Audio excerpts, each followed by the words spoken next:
Right then, Jeb. I just wanted to have a bit of a chat with you, pal, before we Oh get yeah, a guest in this yeah, week. Yeah. So, we've got Nic Madden coming in this week. Oh yeah. Yeah. We've got Nick on. Right. I just need to check, mate, that before we hit record. And are you okay? Yeah. Fine. I think I'm just about over that 6-hour stream where I lost a few of the games. I can't remember how many it was off the top of my head. I don't think I was actually too bothered about it. No, I It's yeah, think you've handled it well. I mean, yeah. if I'd lost 15 games in a row, I think I'd be really, really, really angry. Where the hell is he? Get him in! For God's sake!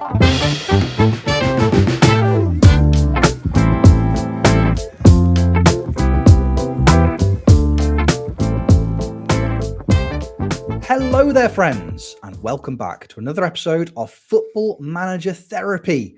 I am your host, Rich Owens, and joining me this week, you can see, if you're watching on YouTube, 3 faces on the screen. One of those faces, though, is not a familiar face. Below me, we have Nic Callum, Jeb is here, but next to me, I think the most exciting thing that has arguably ever happened in the history of Football Manager Therapy, we've got Nic Madden on the podcast. Nick, how are you, mate? Thank you for having me. Yeah, really excited to be speaking with you all this evening. And thanks for having us on the show. Oh, mate, it's our pleasure. I mean, again, we have to. I think Jeb deserves his flowers in this context because Jeb, it was all down to you. You did all the hard work to get Nick on, didn't you? Yeah, I guess so. It was a weird one. I was next door to Sports Interactive, and I got a follow on Twitter from Nick. So it was just like, this is weird. What's going on? And then it was just a casual DM back and forth, and yeah, here we are. Casual DM. Casual DM. Just a casual DM. Yeah. Slipping into those DMs. Exactly, I know, exactly.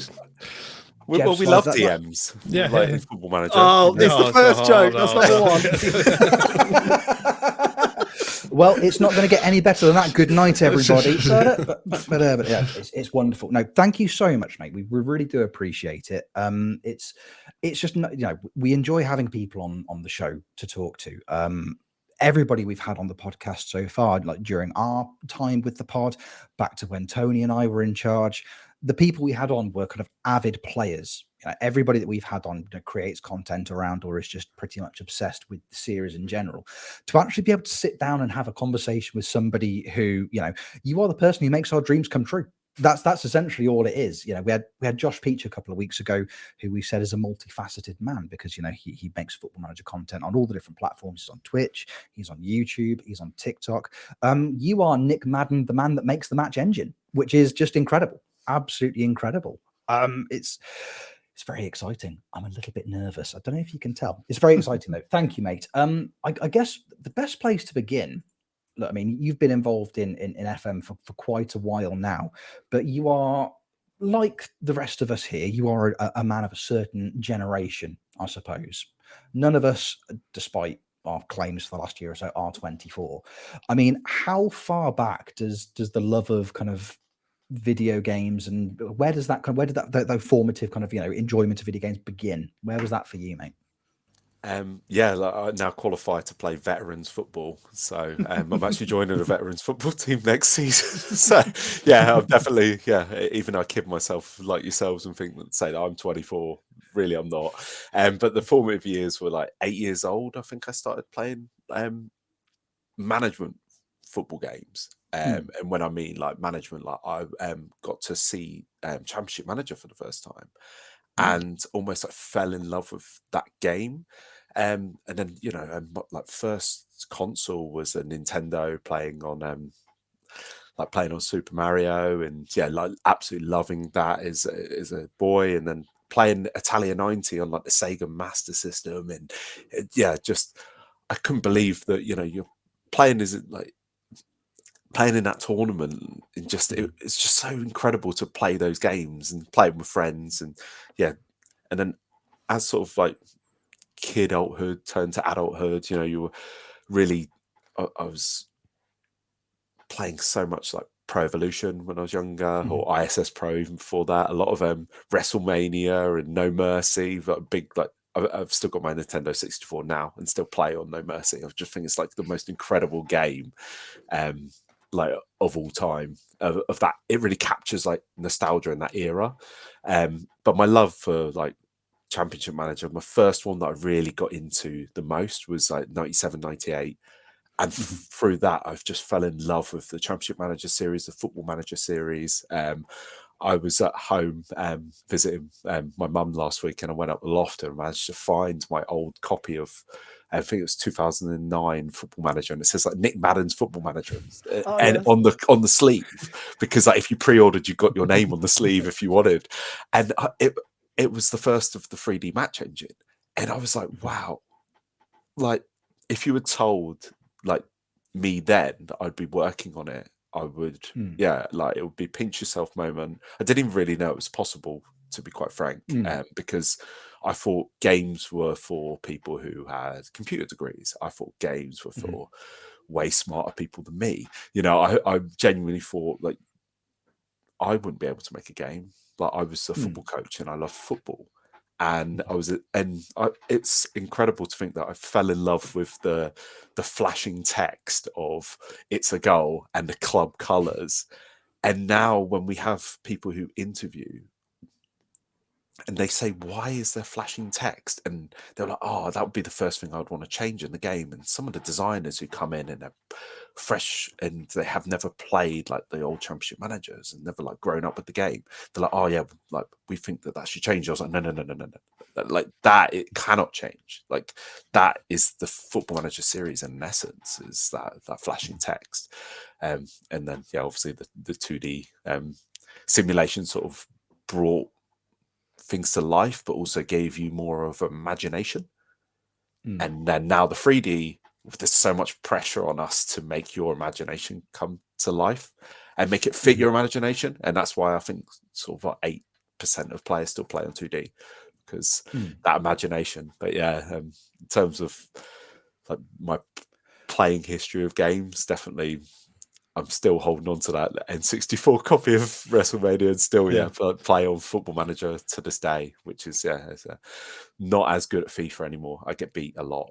Yeah, it's definitely imagination, but then also laptop specs, I think, is the reason for 2D. You find the one that I was just going to say, I've seen people do it, and I think I downloaded it. It might have been for like 21. Somebody made a mod where you could have the Clive Tilsey commentary on, and you just like, why have I put that on again? Because I still remember it from Championship Manager 2. I can still just remember long ball, look for the flick on, and then it's a goal, and that was it. That was the commentary. About 10 lines that were just repeated over and over and over again. Simple but effective. Yep. I love this already. Just the romanticized element of the flashing text. I've never really put 2 and 2 together. I don't know why. As stupid as it sounds, I appreciate that was obviously Championship Manager, but the fact is still in there because of that it's great. Like that's so beautiful. And I think that's because so many people have sort of got into Football Manager or got in at Championship Manager, and that's just it. They've just gone, yeah, this is my game now, and and most people you talk to now, once you're in, aren't you, with this one? Whereas you talk about other sport games, and not necessarily management games, but so many people fall in and out of love with those games, where it just seems like Sports Interactive have nailed it. I mean, they've just got it, and it's like an addiction at this point. There's no getting out. Well, the core loop of the game is still really, really similar to your first editions of the game. You know, if you really, really strip the whole game back, it is you pick your team, you transfer players, you train players, you get into your match, you play your match, and you go again. And that's still the core loop of the game. Of course, there's everything around it, and we're trying to make it like the most realistic and authentic simulation. But then in doing that, we're trying to make it so realistic, like the press conferences, everybody's like, oh, but you get asked the same questions. It's like, but when we interview managers in real life, and that's one thing they hate, is because they get asked the same questions all the time. So it's like, you know, it's created its own it's become a whole like universe almost of Football Manager and a real simulation. And we're trying to make it, you know, an experience, a gaming experience. You want to feel like a manager, but the core loop is still exactly the same as the early editions of the game, which I think is, you know, it shows that I guess the Collie has landed on something pretty unique and special, and we're still able to carry that through to this day. Yeah, I'm waiting for the Jurgen Klopp mod where they just ask about the same kickoff times over and over again. You can just get passively aggressively angry every time somebody asks you about it.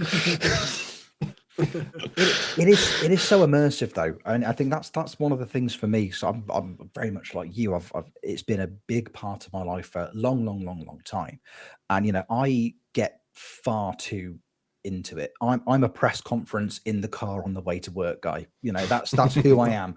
I'm being interviewed by the imaginary press like most mornings after I drop the kids off at school, and then I'm on my way from their school to where I work. I'm getting hounded by the press most weeks. There's a couple of fictional journalists from the Independent I really don't get on with so at the moment. They're taking it a little bit too far. I've been grilled. I've taken the San Etienne job recently, and there's some of them they really don't understand my thought process behind it. I don't have to justify myself to them. Okay, pretend press. I don't have to, but it's the way that if you look back at the last, even if it's the last 10 years of Football Manager, the way that kind of that level of immersion that, and a lot of the people that play the game, it's that internal narrative, it's that storytelling aspect of it. It's becoming more and more apparent that, SI and the team behind it are trying to bring that kind of the imaginary side of things into the actual game itself, like version by version by version by version. And I mean, do you think there's much farther that you could go with it? Because it seems like if you turned on FM24 today, and then you tried to play FM14 tomorrow, the amount of in-depth, it's vastly superior in terms of the amount that has been put in behind the scenes in order to kind of increase that level of immersion. Just with the exception of the Jurgen Klopp mods, is there much farther you think that you could actually go with it? Because it's pretty all encompassing now. I would say you can always improve like the game. Like a good example of like this year we did the set piece revamp, and I was like the feature producer of that revamp, and we put a proposal forward and we iterated loads and brought it to life. But that was an area that was sort of unloved for. Like one of my first features I even requested when I joined Sports Interactive was to add more free kick routines, because actually when I first started, you could only select direct free kick and that was it.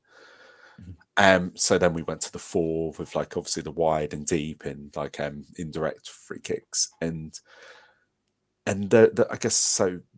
If you sort of see that it's like that was a while before it got the love I think it deserved. Then there's always going to be a point of the game where something will become more outdated, or we'll learn more, or like with the course of the interviews that we have with managers, we learn so much more in depthly about what their jobs are.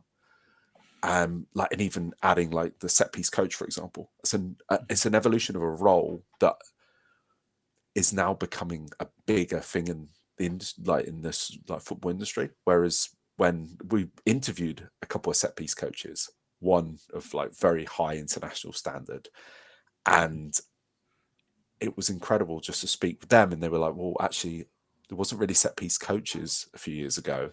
And now nearly every Premier League team is going to have one. And he was like, yeah, I've been speaking to the others and we all do stuff a bit differently. And that's when you know that there could be a new job role that pops out of nowhere. The rules of football could change. There's potential like evolution of sim bins, for example. Like I play Sunday League. We have sim bins in Sunday League. So will that change?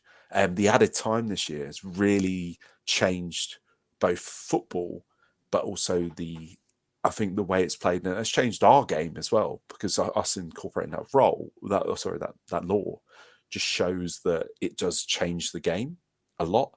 Goals per game go up. The simulation is more all encompassing because of it. So yeah, I think we can go further. I think there'll be certain elements where we can make it the current game better and take it further. I think the evolution of football, I think laws will change. Even when we put in VAR, for example, we implemented VAR while watching the World Cup, where VAR was first being put on show to the global masses. And we're having to read the rules, but we sort of don't understand the rules properly. Yeah. But yeah, you have to watch the games as closely as possible to see how it's actually used practically. And then we're having to implement something based off our practical observations of whether we think, is that right or wrong? But that's sort of what we see. which is just incredible. And now almost VAR and Football Manager, I think, is almost sometimes much better than real life, because it's sort of just get it right or wrong. There's less grey. Yeah. But it frustrates players of the game. But then actually, at least we just give a decision and then we stick with it. Whereas in real life, it's that re-refereeing. And I almost think that's an incredible narrative driver. So for us, if we were to able to make our game, we already simulate referee mistakes and then we get VAR to correct them. But what about if we then get the VAR to make a load of mistakes and then drive that in the game? It's. I'm not saying it's something that we will do, but it's something that we could do, right? There's so many possibilities of that and that storytelling. So I just think like new roles are going to come in, new tactical evolutions. Like what Pep's doing with like the John Stones role and the libero. We had to make changes mid-cycle because of we were like, right, we're doing this feature that it wasn't something that we even said that we were going to do, and we just thought, you know what, let's do it while we can. The feature was going really, really well through development, and we were like, it's a nice to have. And then when you get into that stage of time where you're like, we've got a month spare here, we can either do another feature which we're not supposed to do, or we can maybe try and refine this one and make it better. And we're like, do you know what, let's just do that. Like, and it's because we could see it, right? And then we don't want to be behind the curve. And I think that's sometimes the hardest thing is with that annual iteration, that annual release. We've got like a real small window to make a game. So, we support the current game as long as we can, but then we know we got to get onto the next game. And so that's a real hard balance as a developer and as a fan of the game, because you want the current game to be as perfect as possible, but you want the next game to be amazing. So you really got to strike the right balance there. And then sometimes a year isn't enough to make an amazing feature. And sometimes you have to then go, okay, well, that's not going to be ready until the next year. And then before you know it, you could fall behind the football industry. And so it was really quite nice that we were able to see it working so effective and then have it in the next edition of the game. And also our deal with like City was, it helped that we could even say the John Stones role, and we had that license, which is pretty incredible. But yeah, I'd say I still think there's so many possibilities. I think that there's a few bits like you said there, like in the introduction of the Champions League format last season, the new format coming ahead. The amount of Football Manager players that know about that format before it's coming is like, yep, it's going to be absolutely bonkers. No one's going to understand how Swiss works unless you've worked in various other like esports use it occasionally, but like it is a complicated system, but people know what that is going to be in the future. Same with the coefficients as well. I think England are now relying on Man United to qualify this week, and that's how they'll get the 5th place. But it's like it's those things that are put in beforehand, and Football Manager players understand it now already before it's coming ahead.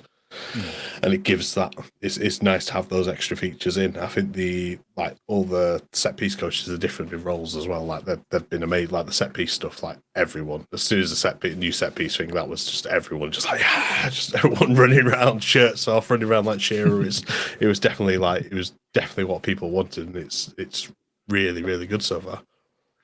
I think it's really interesting as well, because from what you're saying that about mistakes within the game, I think that's so intriguing, because it must be incredibly complex to get a game to get something wrong and then overwrite it itself. I'm currently in the Vanarama South with Slough again, so I don't need to worry particularly about VAR. However, in our last game, we had 2 penalties given away and a goal disallowed, so we will be holding up corrupt Vanarama South signs in our next home fixture. As an Evertonian, I'm quite, I'm a little bit fragile at the moment, but it's really intriguing because I kind of love the fact the game can get it wrong.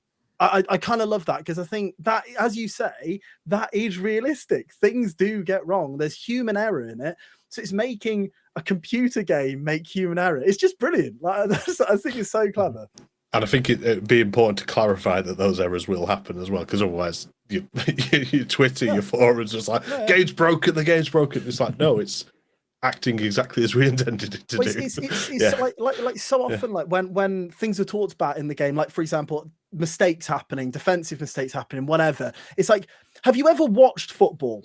Yeah. Mistakes happen all the time. Like that, no one is a robot. Like this isn't perfect every time. I don't care if this your centre half has got 18 heading. He might miss a header every now and again. Like it does happen, you know. And I think that sometimes is lost on the fact that it's a game. And I kind of want the errors. I kind of want the errors because I feel like that's what makes it more immersive. And as you said there, storytelling. I'm all about creating the narrative in a game, whether it's on a stream or I'm playing it offline. And that is what makes the game beautiful, I think, because you create those little narratives out of nowhere.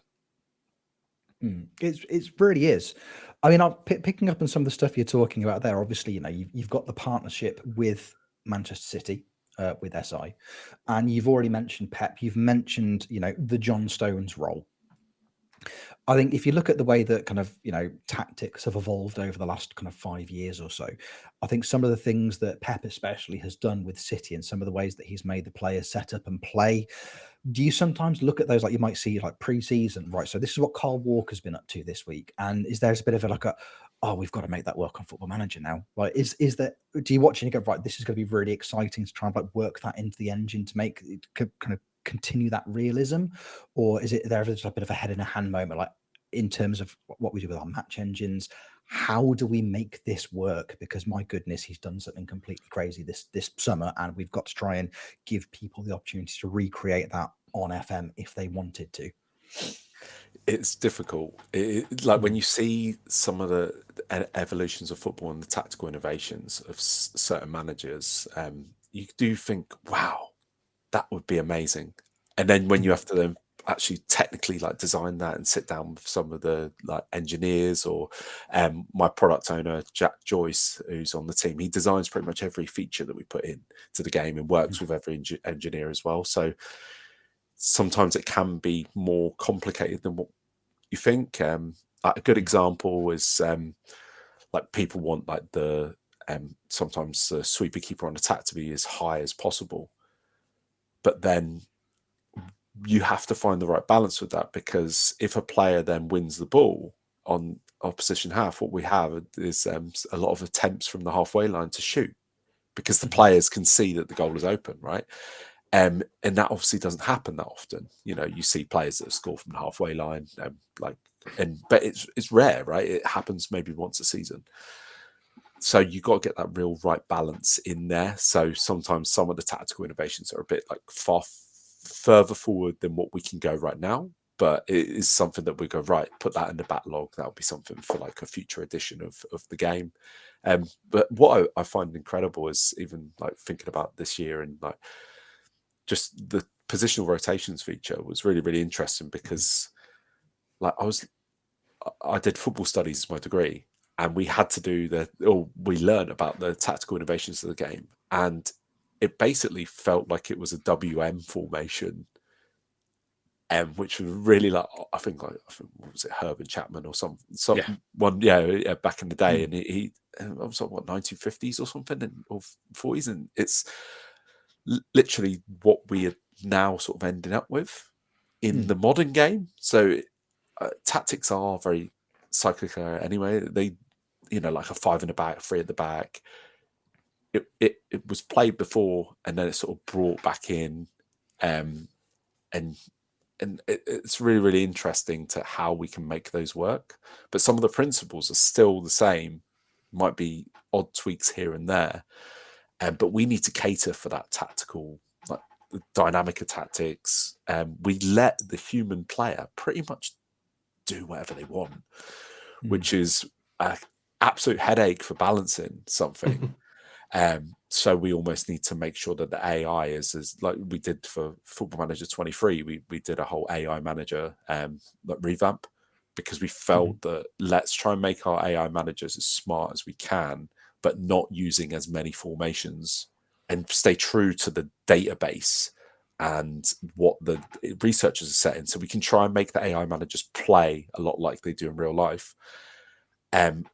Because the humans got way more freedom, but we almost want to make sure that the AI managers are quite controlled.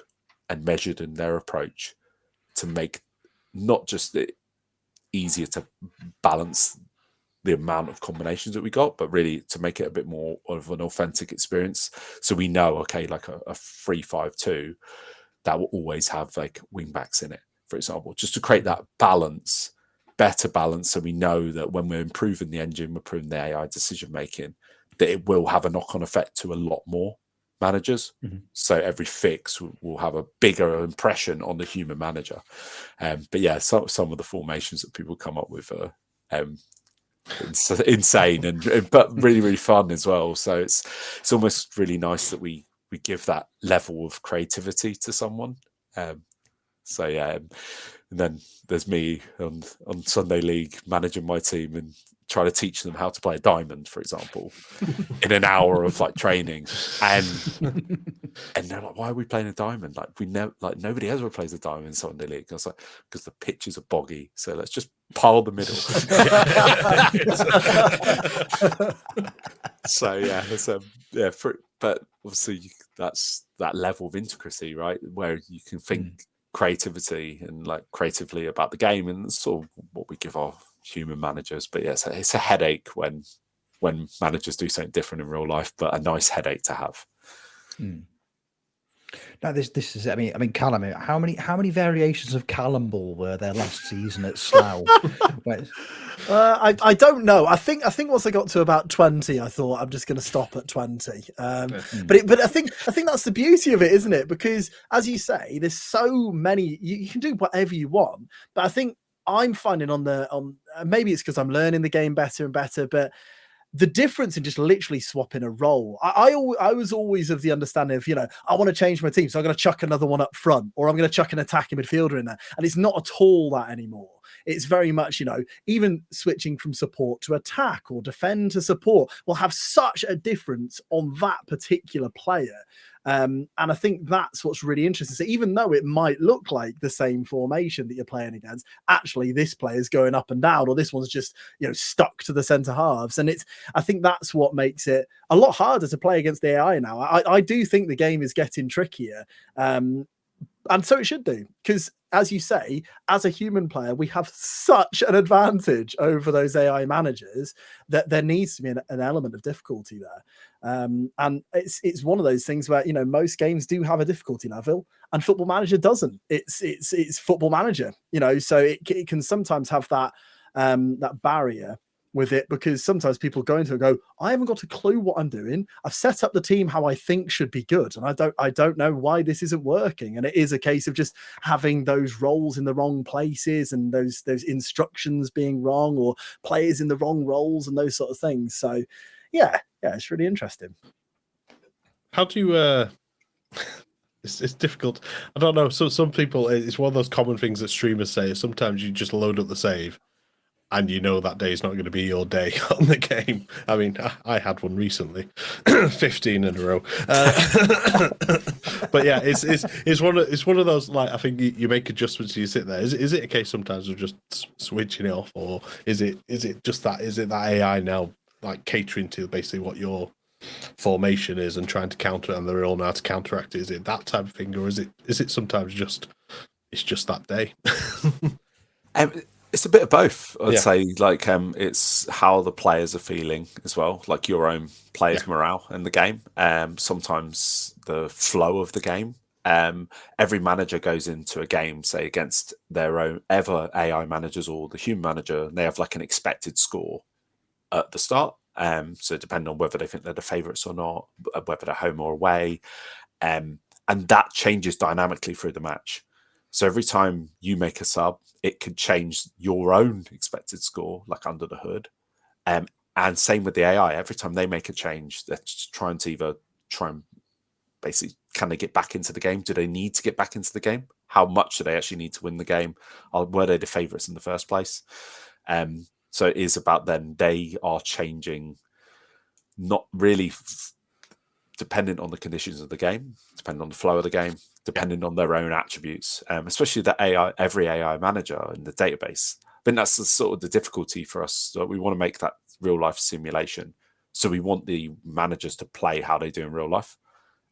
And then we need to use that data, and we almost need to try and stick to it as much as we can. So some managers will be very stubborn and they'll play their tactic and their tactic only, whereas some will react to the human manager or opposition manager a lot more, depending on their sort of attribute set.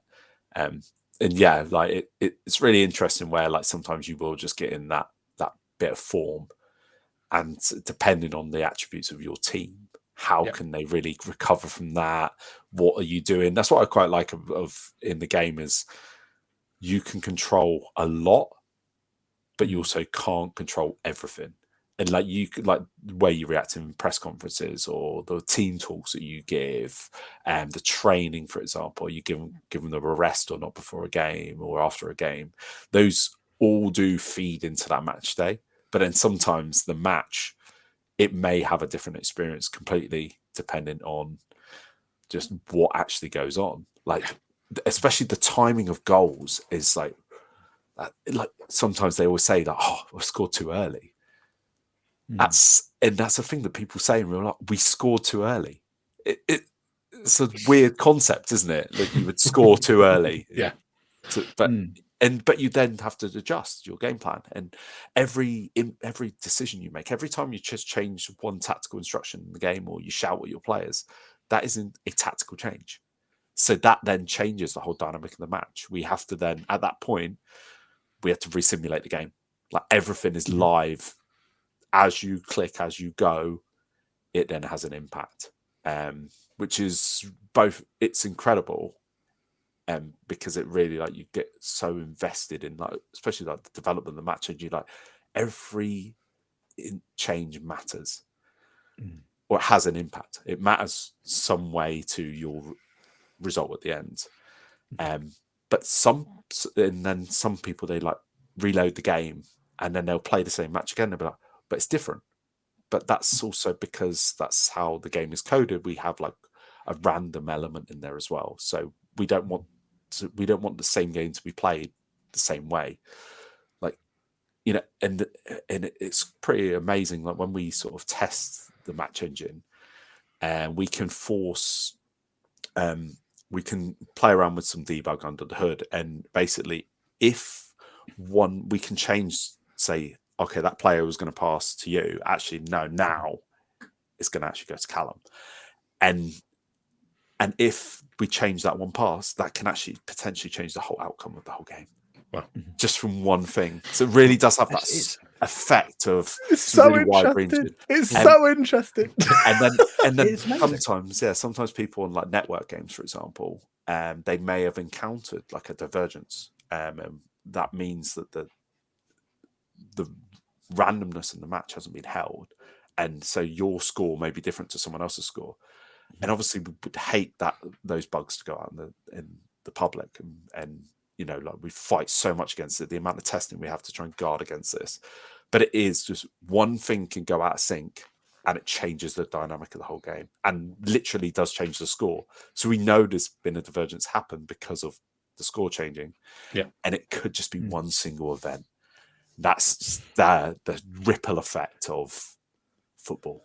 Yeah, our version of football. Yeah. Just to confirm, Rich, that goalkeeper did score that worldie from outside the box against you. Happened on all of our streams. There was no diversion. Sorry. I don't know what you're talking about. I have no idea what you're talking about. It didn't happen, and you can't convince me otherwise. Honestly, there's so much to unpack there. But as you say it, it all makes so much sense. Just from like the way that, because in terms, for example, about how people approach games on FM, I mean, the three of us, we primarily stream Football Manager, and we've talked about this on the pod before about how streaming FM, the way that you play the game is vastly different to the way that you play it when you're offline.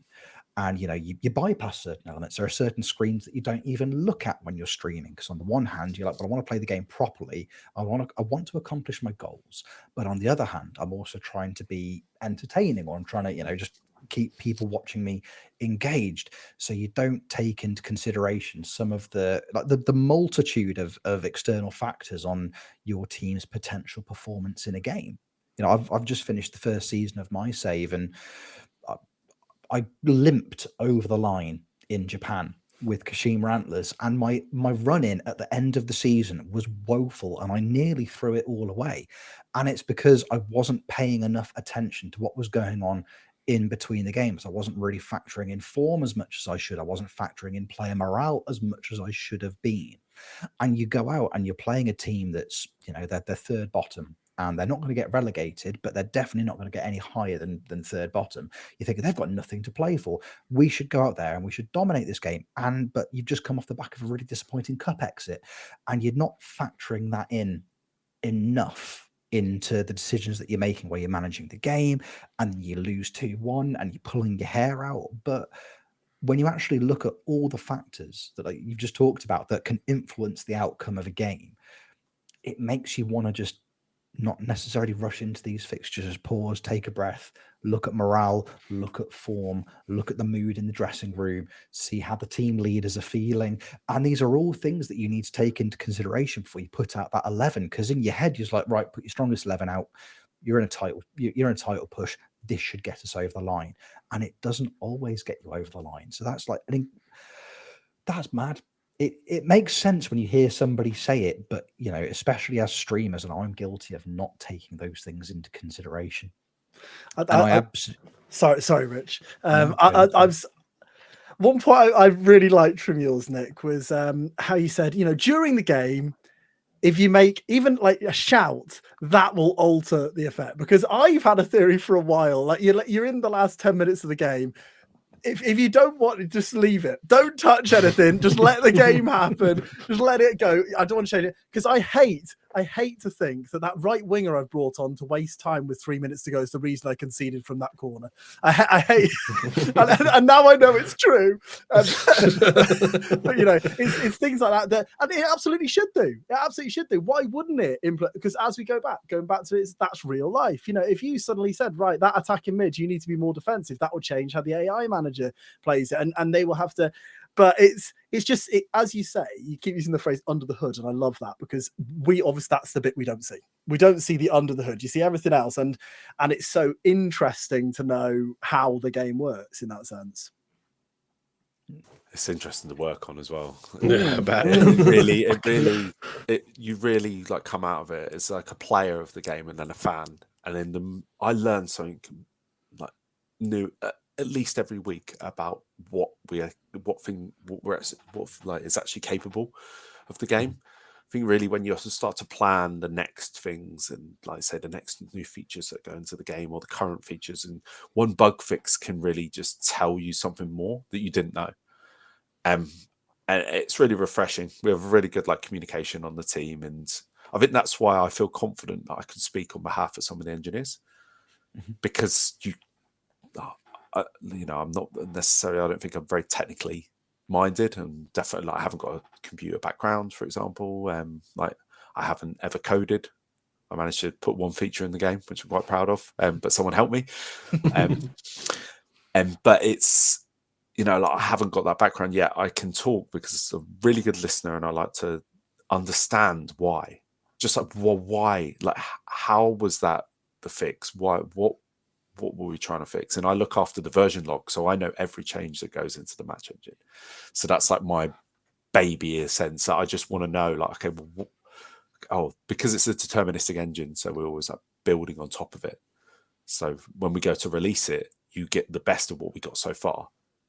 Some stuff we hold back, obviously, because it may unbalance the experience. Some stuff it isn't quite ready yet. We've tested it, but we're like, no, that's too much of a risk to let. But we'll continue building and building and building. So it's 20 years or 25 years of intelligence, footballing intelligence, which is it's really, really mind blowing at times.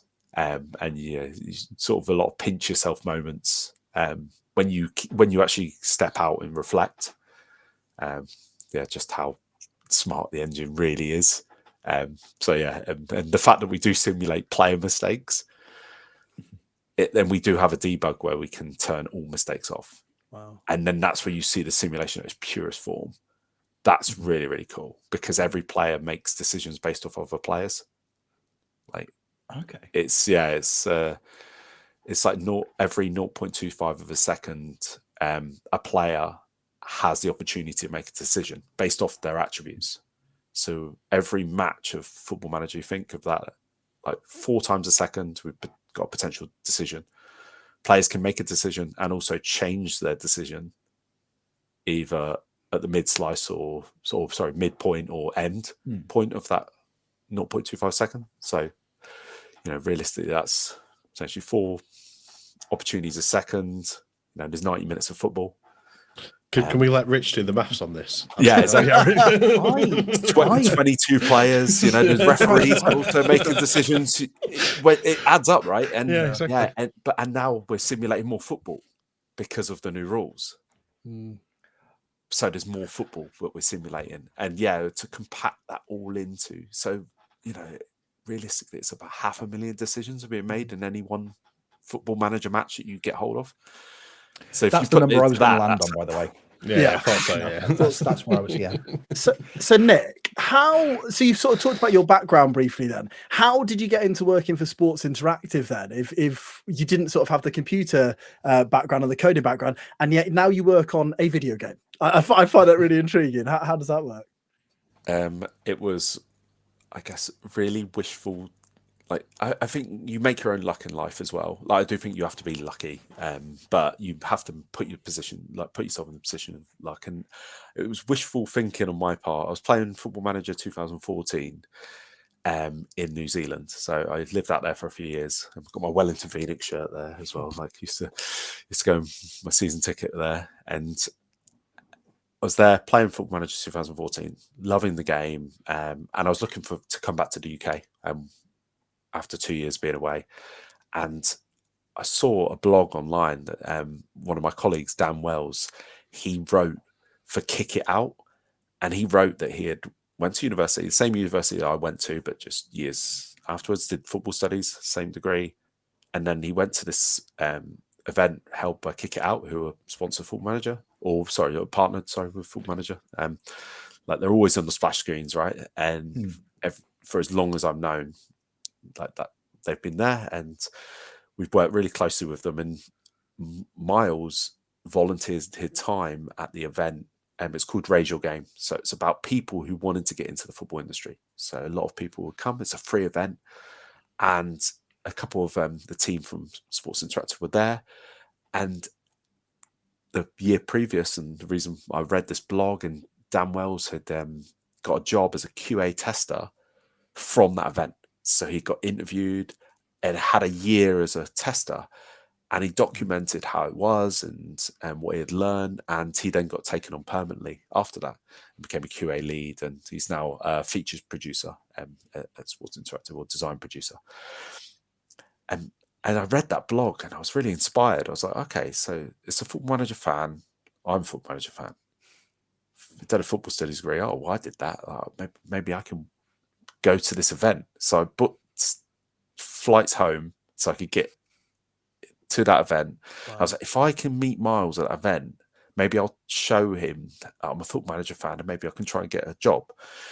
And it was genuinely the off chance, and I applied for the event, and you get speed dating almost slots with all the people and professionals. And there was one with like a media like a journalist, and one with a football agent, and my third one was with Miles. And the first question I asked him was like, "Oh, well, what happened to the Football Manager podcast? I used to listen to that a lot. Yeah. Like, and is feature roulette, is that a thing? Is that real?" My first question. You think about it, like I had probably maybe nerves more than anything. That you really the end goal was to try and get a job. But then I was asked a few softer questions. I thought maybe then he'll know that I'm a real Football Manager fan, and then gave him my CV, and I was like, "I would love to work Football Manager." Ended up getting a job interview as a QA summer tester on like a 4 or 5 month contract. Living in London, I'd never lived in London before, and yeah, I was just hoping that I would get taken on, and I would stay. And my goal was to become a permanent member of the team. And sort of the career has flourished since then, and a lot of hard work, a lot of luck, a lot of opportunities. Some people leave, like my former producer, Neil Jofin, he left the studio while I was the QA lead of the Match Engine team. It's right place, right time. We were designing the tactics revamp at that time. So for 2019 Football Manager, that was my first cycle as a producer on the match engine team. I was the QA lead and producer at the same time. It was very demanding, and designing this like tactics revamp with tactical styles and working with Jack Joyce really, really closely on that. And we've now worked together. We started on the same day. We worked together pretty much most of the time on the match team together. And yeah, so the career was a weird way into the industry. It's not it's not a usual route, but for Sports Interactive, a lot of people have joined in QA and they've progressed their careers. Even Miles talks very openly about like he started testing the game, and there's a load of our senior engineers on the team started on QA, and they were big like Championship Manager, Football Manager fans back in the day when there was only like 20, 30 people, and now we're nearly 300 or plus 300 people in the whole studio. But yeah, it was an incredible way in, but it was literally because I was playing Football Manager 2014 and I thought, oh, maybe I can work on it. So much so that I went for the interview. First thing, luckily, they gave me a copy of Football Manager 2015 at the event because I hadn't played on it yet. So I was going for an interview for a game that I hadn't played on yet. So luckily, they gave me a free copy. So I was like, right. And I got in touch with Dan via LinkedIn. I said, look, is there anything I need to prepare for this interview? I really, really want to get it. And he's like, just make sure you have some Football Manager editor experience and play as much in the current game as you can, or the new game at the time. And so I talked to him in my interview about the differences between 2014 that I was actively playing, had an amazing Wigan save and loving it. And then my start of 2015. And they asked me, have you ever encountered any bugs in the game? And I said, no. Which is probably the worst interview answer to give when you're getting a role to test the game. And because I believed that was the game. Like the game, it's almost like I was so naive to think that's the game. And then I'd said a few things. I was like, oh, well, it is quite funny how, you know, I praise my players when they get their first international call up and they always get really annoyed at me. And they were like, that's a bug. And I was like, oh. I just thought that they didn't like play for their national team. And 10 years later, it's sorted. It's so funny that, and I was like, oh yeah, it's quite funny. I was like, my player, he scored like about 8 direct free kicks in the last game. And they were like, yeah, that's the balance of the match engine. That was a bit off. And I was like, oh, wow. Okay. And you start to learn. That was just from my interview. And so yeah, really weird way to get into the industry. Yeah. But certainly love working in the studio now. And it really, again, like when you're sort of speaking with people that in QA, it's so invaluable. Like some of our QA team are really the heart of development. Like they are developers. Like they help even with the design of new features that go into the game as well. They help, some of them lead feature pods like I do and really get involved as well. They're not just there to test and break the game, because our game is so grey, right? It isn't just you click this, it has to do this. There's so much nuance to it that actually like the balance is the main important thing. And so you sort of need like people who like can test the game and think about that grey area. Like, would this happen in real life? But it could.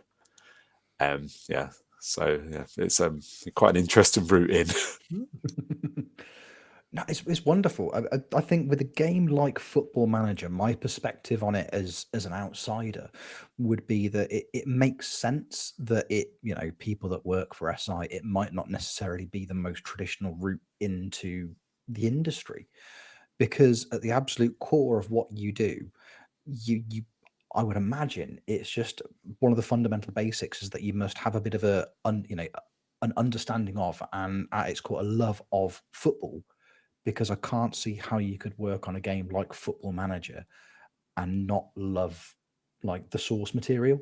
So taking people from that might not necessarily have the programming background or the background with technology would still be invaluable to a company like SI, because you just need people at that grassroots level that just know, love, and understand football. Yeah, and we've hired a lot of people now like that don't necessarily love Football Manager, but they're passionate about making games. Yeah. Which is almost like that's useful because then they will have different techniques of how to make games, and then there's enough of us in the studio that love football or love Football Manager enough to almost help coach them through. So we've got a real diverse mix. Certainly, pretty much everybody on my team, they either love football or love Football Manager. There's only a few that work on the match engine that aren't avid fans, but they love it because they work on it, which is, and some of they became more fans because we've like say got them from another studio, so they've joined us for their technical expertise, and then they learn to love football in that way, which is pretty cool. But yeah, we certainly, as the studio's grown, we've started to diversify our team, and like so it is people who are coming from particular like different backgrounds, but they still have a passion, and the passion could be games, it could be design, it could be engineering, and it could be just other sports. And then there's still a lot of the studio, that heartbeat of the studio, that are just so invested in Football Manager and football. Certainly changed the dynamics of it, but I think also for the better, because some of us were so like, oh, but it has to work like this in real life. But like, you still actually need to make that into the game. You still need to code that. You still need to design it. We're also on like different platforms now. So like we're catering to such a wider audience, such a different audience. Whereas like someone picking up the game for the first time on like Apple Arcade, they might not have ever played Football Manager. So now like the induction experience needs to be amazing. Like now almost we're catering to players that aren't just like us, where you've grown up with the game or you've had a real like strong affinity with the game. And that's almost such a challenge that you need people with more diverse skills to like, how can you enter someone into this game? Because we just think in a way where we're like, oh, well, surely that should just make sense because you've played the game for a long time. And you're like, oh, but we're not catering just to those players as well. So you have that like, oh, yeah, but that makes sense, doesn't it? Oh, no, it doesn't. So because like people challenge those thoughts, which is really, really, it's quite cool in that certain stance, and it really, it helps the information flow in the studio because we have to communicate to our audience, and our audience is growing, it's diversifying, and so that's what we need to do internally as well. We have to keep evolving, and it's shown by the player numbers of people. I don't know when Miles's last tweet was. I'm sure it was like 4 million or something, or 1 million in the UK in general, and it's just incredible. The growth is there because the team's grown, and the team's not just hardcore Football Manager players, and almost like that's our audience is now not just that. So we have to make a game for everybody. I mean, there's some people who play Football Manager who arguably don't even like football. They just enjoy like the narrative when all the new gens come in and all the different things that you can do, and all like even just like the skill based aspect of the actual game rather than the football side of things. It's a strange one. Like you can, there's some Football Manager players that you can ask them a question about a player, like even like big players like Liverpool players or Man United players or Chelsea players, and they wouldn't have a clue who they are, like apart from what they look like on Football Manager. And that's the only point of reference they have, because they just don't enjoy football, but they enjoy the game. And like you said, in the studio, diversifying as well. I always find it's important. Like most organisations need to have that. You need to have somebody who just doesn't care, doesn't care about football, should I say, but has a passion for games or the design or the stuff like that, and it almost brings a second logic to it or another viewpoint to it. So somebody new picking it up, it's easy for them, and I think that's quite simple as well. I mean, I'm going through a journey with my 8-year-old nephew who's just picked up on Xbox Game Pass. Wow. And I'm constantly getting messages from my sister going, what's this? I was just like, just get him to pick Arsenal, get him to pick something simple, play what he knows and think, and he can go from there. So we'll see where we go. That's incredible. Yeah. Yeah, my kids aren't quite there yet. they're not as invested as Yeah. but give them time. That's all I'm saying. Just give them time. I mean, you touch upon that. It's that diversified player base now. I mean, it must be difficult. As the versions of FM have progressed and the player base has widened. I mean, there was a time when if you met somebody that played Football Manager, if you started talking to them about their save or what they were doing, they're like, right, now we've got to be quick here because we've got 20 seasons worth of backstory to get through at Gillingham before I start talking to you about what's happening now at Venezia. Like, you have to understand that to understand this, because they were in deep and they had been for years and years and years. But now, I say, with the introduction of things like Xbox Game Pass and things like Apple Arcade, it's there and it's available to a more casual player base now. And we've talked about on the pod before how there is the way we see it, there is no right or wrong way to play Football Manager. It's not a linear game. It's not Mario, like, right, you can start the level and you've got to get to the end, you've got to jump on the flagpole, slide on down, and then off you go to the next level. You don't have to do that. You can do whatever you want to do and you can make it your own experience. But you also have to slightly tailor it more now towards the more casual player base, the ones that are, right, I'll give this a go. I will load up Manchester City and I will pick their default formation and I won't sign anybody in that first transfer window. I just want to use this team. I'll win everything within 2 years and I may never touch it again. But I'm going to really enjoy playing those 2 years. Is that something that, in terms of the development of the game and what you're putting into it, that's something that I'm guessing you guys are now significantly more aware of than you were, 10 years ago, where that player base was like they were hunkered in deep into a save from 3 versions previously. They don't want to sign, they don't want to buy the new game because they're 55 seasons in at Southend. I think even like this year, with the save game compatibility, we were like, what's the reason why people are not letting go of the previous game? And the majority of it is because of the save. It's because of what they've created. So we're like, okay, if we can help them then take their save into the next version, how would that play out? And it's been really well received. There's a lot more people using it than what I thought generally, which I think is a good thing. And yeah, like when we're designing new features, set pieces is a good example. We've had to design it in a way that you have a coach that can do it for you if you don't want to do it, and you're not really going to be punished. But if you do it, then you will get some marginal gains from it. And that's almost like now how we're building up features is how can we help you and handhold you a little bit through it and give you a good induction, but also how can we just let it happen if you don't want to touch it, or how can you set it and then maybe never go back to it?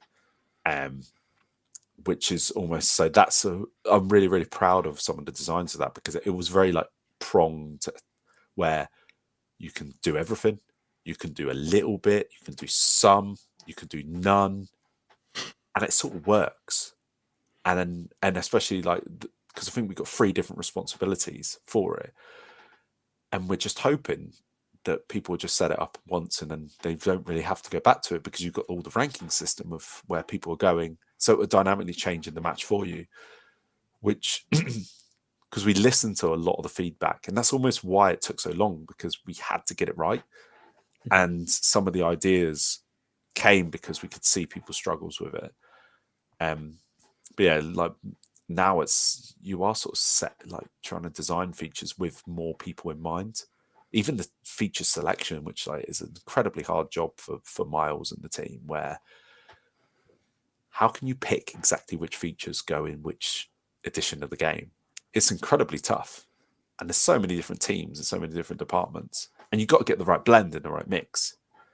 You've got to have that stuff for people who maybe come into it new. You've got to have the stuff that may be familiar to people who are coming back. You have to have stuff that draws people in so they'll buy the new copy. But you've also got to retain them and keep them interested and make it an authentic Football Manager experience. So it's so difficult if you strip that all back, because everybody in the studio has great ideas and everybody's allowed to put their ideas forward where it goes in the game. But it's such a hard selection process to get it there. And then, yeah, now you've got you put the different I guess, personas of our player base, and what is going to fit well with them, and some it will fit well with everybody, some it won't. So yeah, just even how you break down a big feature like that, like the set piece revamp, is just a great example of you can do it, you can't do it. Hopefully you have fun with it, and if you don't, just give it to your coach and he'll have fun with it. Virtual set piece coach will be, just go, there we are. Done it for you, gaffer. Talking about the features and stuff, Nick, I wanted to touch upon it. It's something that I think maybe being within, we call it the FM community, don't we? The sort of streamers of content creations. I think we feel like we're on your team. I think we feel that's how, the majority of us, we're all really positive about the game. But FM23 was an interesting one because it obviously wasn't wholeheartedly received positively. And especially on social media, people were really open about it. And I think I loved how Sports Interactive dealt with it. The messages that they put out about the fact that maybe it wasn't exactly the game they wanted to put out, but they want FM24 to be this celebration of this, this sort of generation, if you like, of the Football Manager games. As someone who worked for Sports Interactive and obviously for the Match Engine, how was that for you personally throughout the year? Because I think there was at times a lot of unfair negatives that were sort of swirling around. I mean, as I say, as someone who worked for the company, how did you find that? It's difficult sometimes when you're a fan of the game and then you also work on the game. Yeah. So sometimes I can have conflicts even in my own mind of maybe how I perceive things. But I was so incredibly proud of how many numbers and of players we managed to get on FM23. And that's almost, you could tell it was a good game. The basis of it was a very good game, but there were some features that didn't necessarily land as well as others. And I think that's why almost we learned a lot of lessons in that delivery of the game, making it, which we were able to put into 24 with even like the features roadmap of what we were announcing. That was a real, I think that was a real amazing detail of this year where we'll go, look, we'll let you know every couple of days. And the development of the game of 23 was harder because we were working on what is now FM25. And development is, I guess, if people really if they knew what went on behind the scenes sometimes, I think you'd start to realize that actually sometimes making a game is difficult. And then making a game in the time periods that we do have when every year, it can sometimes be I guess it's really time pressured. So if one thing goes wrong and it goes wrong badly, it could have rippling effects. And it's about how we navigate that and how sometimes the miracles that happen. But sometimes development goes really, really well and you've planned it well.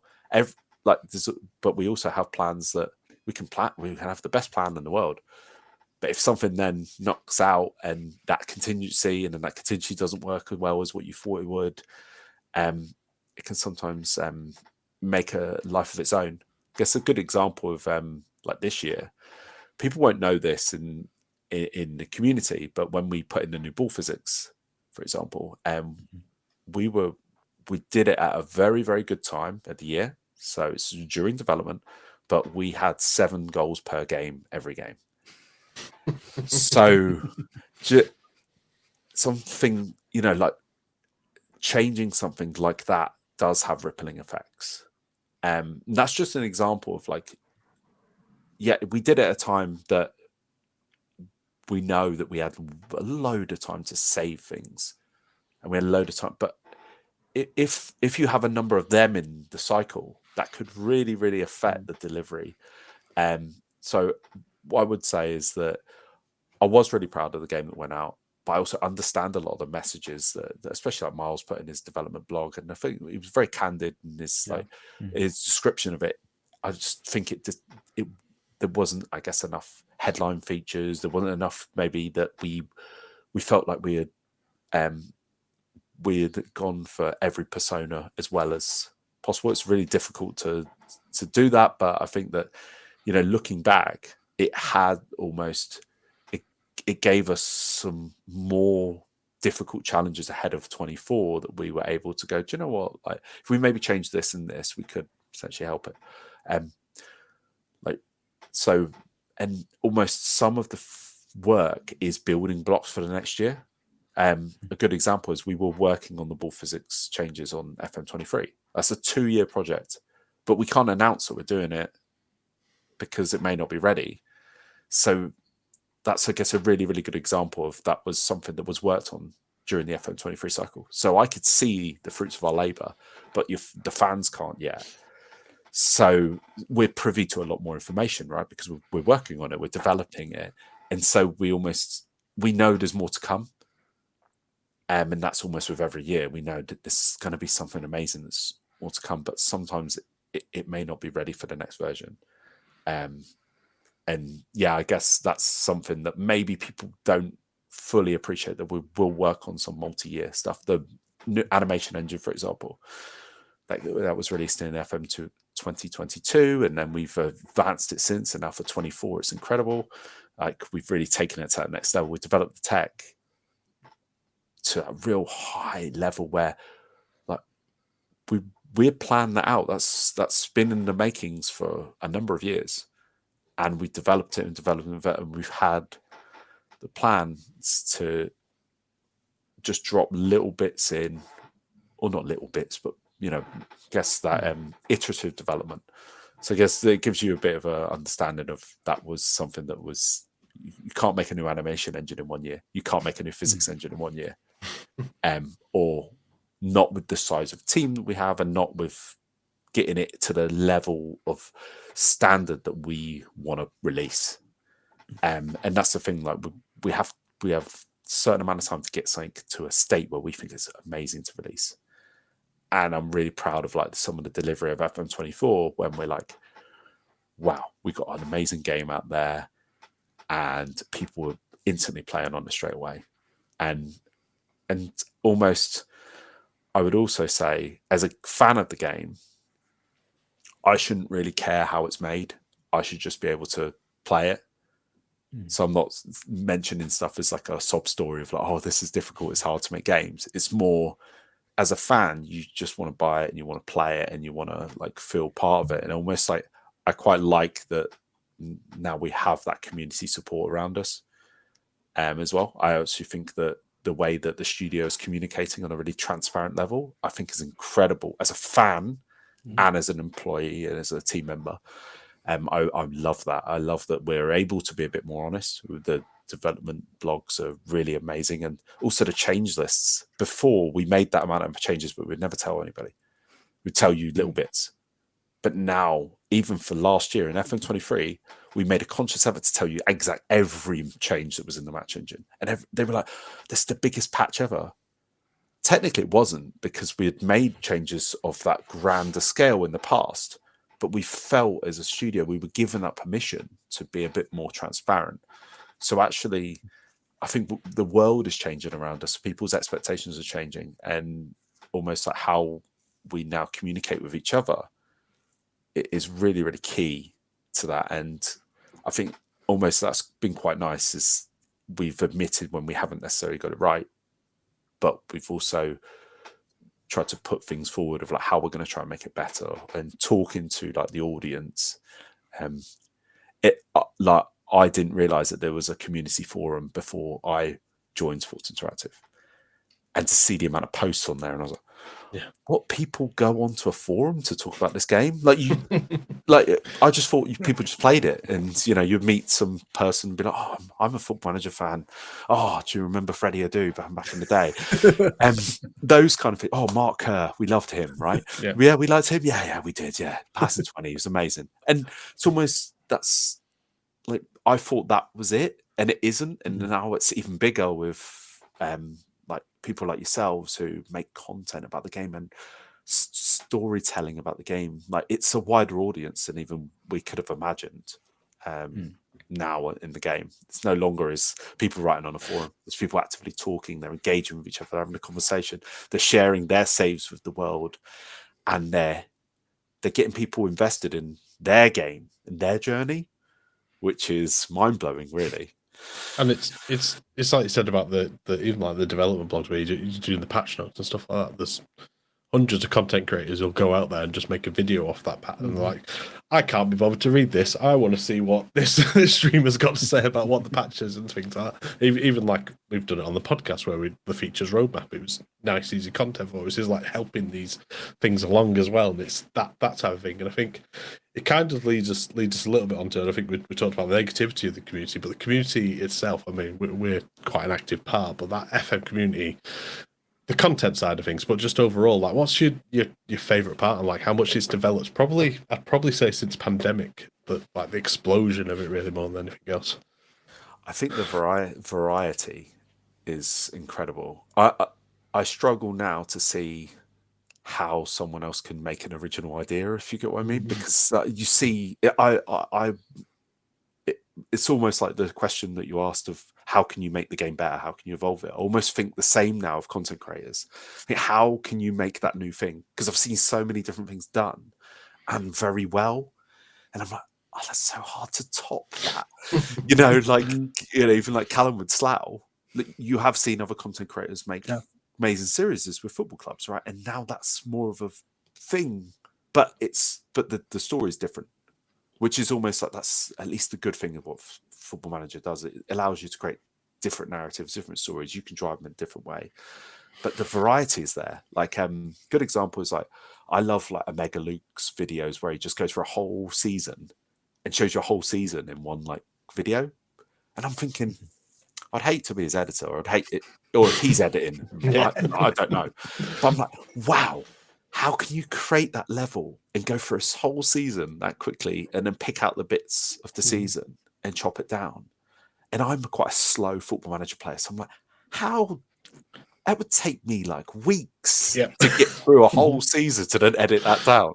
And it's just that kind of like, so those kind of videos really, really intrigue me. I love, like, obviously the like, even just people popping on a stream to watch someone else play a video game. It's still mind blowing. Like, I still like, how is that? But it is so engaging when you then, because you fall in love with the persona of how they are presenting themselves. The manager, I think it's really, really engaging. And every like release night, we've released the game, and everybody that I'm in contact with, like within our team or something, first thing we do is we log on and we watch our favorite content creators play our game that we've just released. Like, no, we're not going to. Like, we could just play on it ourselves, right? But we've been playing on it to get it out, right? So it's a funny concept that you'd log on and you see their reaction, and that can be both a good thing and it can be a hard thing, right? Because you want, I think in society now, a lot of us are probably driven by like likes or followers, and so you've got to take sometimes a step back. Like you can't say, this. You can't take it all to heart, and you can't like both the positives and the negatives. It's almost like your players in a match, right? Sometimes their morale, if they're confident, they may be overconfident. And that same, if their morale's low, well, you give them a bad team talk and it may get lower. You may give them that shout and it may not be able to turn them around. And that's almost like that's just the Football Manager analogy, but that happens in real life. So it's a real interesting like aspect. I think, it's amazing the connections that have been built, and I think just the fact that now that can be someone's full-time job, is making content, is fantastic, because it'll breed different, like it'll breed, I guess, a variety, and like maybe your next like broadcaster or presenter, that there could be real opportunities there. And I'm like the next person where like I now watch podcasts rather than listen to them. I want to see the people, I want to engage with them. So that's sort of similar to streaming, right? Like you want to engage with the person that is telling you the story. So I find it very hard now to listen to a podcast without seeing the people. Which is, I didn't think that was possible when the first podcasts were first introduced. You were listening to Miles giving a feature roulette number and listening to it. It would have been quite funny to see the footage of that. I think back in the day.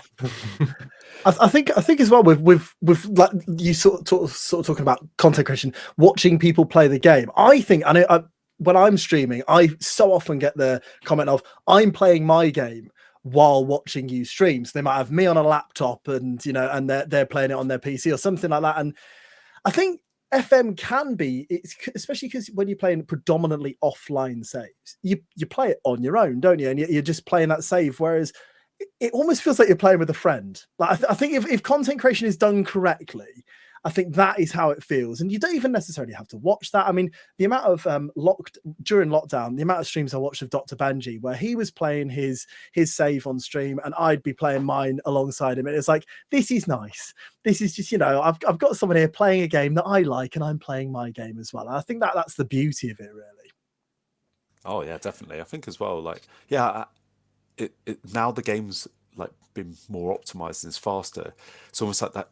The continue now is more short than it used to be, but I almost feel like it gives you that ability to do something else. I remember when I was a young kid, I'd be playing on the old what there was Championship Manager on my desktop while also playing on FIFA. Because you could continue that and you can still do that, and you can pause that and you can still do that. Whereas now obviously you can't. But like that almost that friendship element of it is because.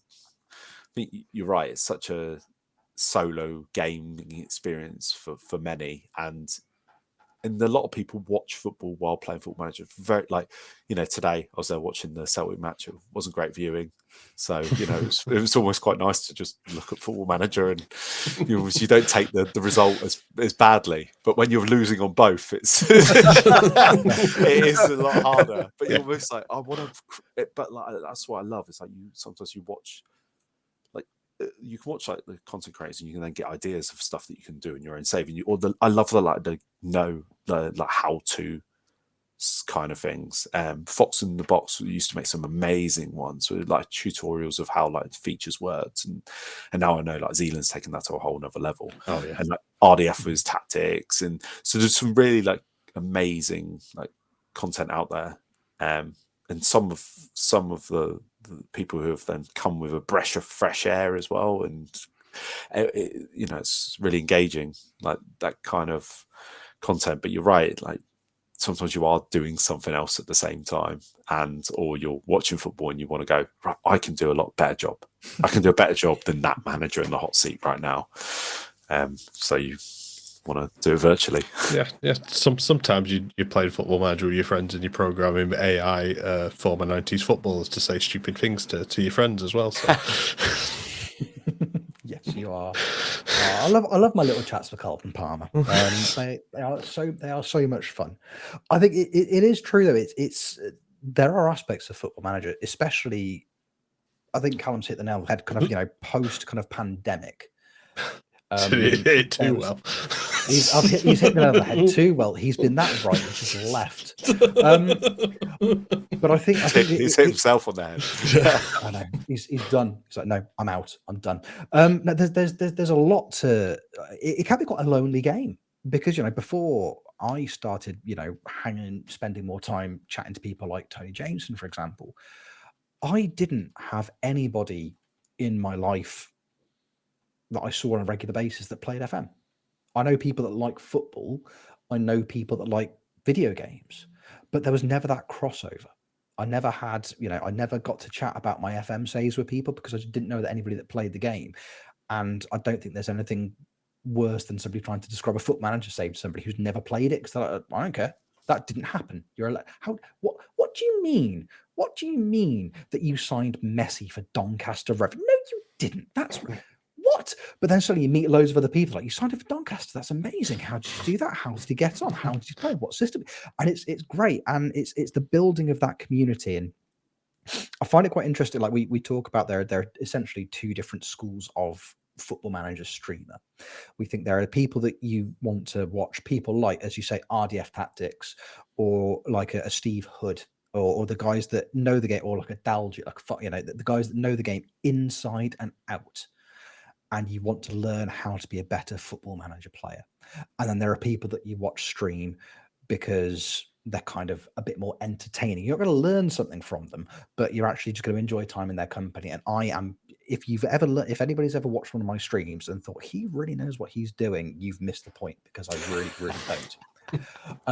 I'm awful at the game, but I have a really, really fun time being awful at the game. As somebody, like you say, when you're sat there watching this content, it's going to sound like a daft question, have you ever picked anything up from somebody like an RDF Tactics, for example, and gone, they get so under the hood of the game, but from the user end rather than the creating end, like creative end, like, I didn't know that this match engine that I've built could do that? I think some of the tactics that people make, you start to realize, oh, what someone would do that. Someone's really doing that. I was like, oh, okay. Even I think, like, I remember my first cycle was like the match engine QA lead, and that was 2017. And I think it's Guido. Is it who's playing Stranglers? Stranglers. And I was like, what? People do that? Hey, because that was my first cycle as like a QA lead on the match engine. I'd never like tested the match in depthly at that point. So I just played the game, and I was like, "Well, why would you play with no strikers?" Like, but then you start to realize, oh, okay, people do that, and now obviously we have test plans to cover all of these different scenarios, right? And you know, we will test, say, downloaded tactics from the previous years just to say, okay, how are they doing? While also we need to make a true, authentic experience. So we got balance the simulation first, but we also got to understand how the user would play, or how the human manager would play. But I actually, when watching some of the content and some of the videos, especially, it's trying to understand people's habits of how they would play the game, I think, is more useful. So seeing someone's challenges with a certain feature and going, oh, it's like sometimes you do get, oh, that's a bit of a missed opportunity there. A good example, I was the feature producer for the Data Hub. So I was one of the team that then helped guide that and make that into the game. It's the first sidebar entry we'd had in a while, I think, since like Dynamics. And so we put that in, and then we would watch streams and see how people were interacting with it. And so then the following year, we did a second like round of and that was for Football Manager 2023. So Football Manager 22 Data Hub came in. Football Manager 2023, we were there making refinements to the Data Hub to make it easier to use for people. And it almost, because it wasn't really a headline, we had already sold the feature. We just tried to make it better. And even with like pinning certain things, so it would come through in your inbox, and how you can actually like try and select things, because there's so much information there. It's like, how do you access it? And then we saw how people were accessing it, and we're like, oh, we need to make this a bit easier. And that's almost what we learn then from the content. So it's not just, you know, like, well, somebody's doing this in their game. It's like, sometimes how do they do it? It's really, really interesting. Seeing someone else play the game is, and what they're what they actually think something does is pretty incredible as well. Like, oh, that tactical instruction does that. So does it? You have to ask the engineer, be like, it does this, right? Yeah. Okay, this content creator says it does this. Where'd they get that from? And it's like some blog post from like the community and like an old someone or someone's. And it's so funny how that can really grow arms and legs. So sometimes like, I will, when I speak to, say, like, we have these amazing events, usually a couple of times a year or twice a year or once a year, where we get content creators to come into the office. And so some of them I will speak to and go, hey, like, this does this, like, and that's what we want to try and be really open with what something does, because at the end of the day, now you are all educators, whether you think you're good at the game or not. You're now educators, so you are talking to our player base. So you almost, you need to be informed, because then that trickles down. So that's almost like the what we learn. We learn a lot of the stuff that also like, no, it doesn't work that way. But it's pretty funny how. But sometimes it's like, oh, but maybe it should work that way. It as well. So it changes opinions, and sometimes that feedback does change how the game is developed. So sometimes we're like, oh, okay, this works in this way. Like I had no idea how really, but I knew our set piece system was bad before. I didn't realize how bad. And then when you make it better and you realize, okay, and then you design around some of the things that people were really getting frustrated by. And then you see it then being introduced to the community, and you see people love it. And then it's amazing. It's nice to then see the contrast of you've seen some of the problems, you have identified the problems. Some creators also come up with like, some pretty cool ideas themselves, but they won't necessarily go on the forums and log it on the community forums. So sometimes you actually get some really good ideas from it. And also like with the way people play the game in terms of like the content, where you think about the almost the creator cups now, like those kind of formats, they're really, really interesting because then you see how the game is played in a different way. And you see how then when you see the player versus player experience, that's really, really interesting because it poses like different challenges as well. And so that also, like when you see that in that competitive environment, that's just something that you've got to design features a little bit differently, or you've got to think, okay, the game needs to be improved in this way. And when you see someone struggling with something, you're like, oh, can't we make the game better or help with that? And sometimes it's also funny to see people make mistakes as well. Like you know, that's also part of the joy of, you know, because we're not going to make every feature perfect either. There's going to be some bugs in there, and there's always going to be a bug that is released. I don't see a way that we could ever guard against that in development because everybody plays the game differently. Yeah, and every game has its bugs as well, and it's like sitting with when I've done playoffs. Obviously, I either hosting or sitting in the background shouting at Tony. It's you just see those moments like the last playoffs that we did where we had the Limo versus, I think it was against Carr, where they just both went for it at the end of the game, and it went from one end right down to the other, and it was a brilliant moment, but you wouldn't get that. And it's almost going full circle where you said we're making all those changes. And I always think back to every single time I watch a game in the playoffs and somebody goes 3-2 up, and then they change the system completely so they don't concede a goal, and then lo and behold they concede a goal. It's because they've basically just gone, right, okay, we're going to hold this back. And then they get, instead of sending out like a little note to the player to run out of it, the guy's coming out in an A4 folder, just like, right, we're doing this, and this, go.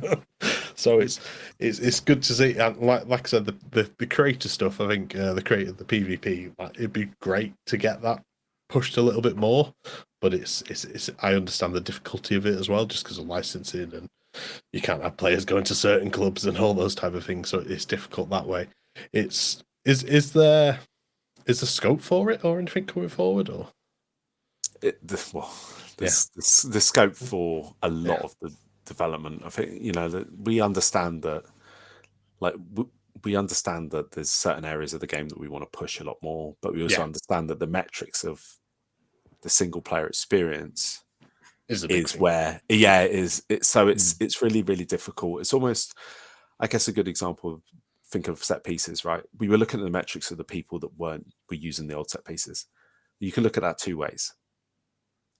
Are they using it because are they not using it because it's not very good, or are they not using it because they're not very interested in it?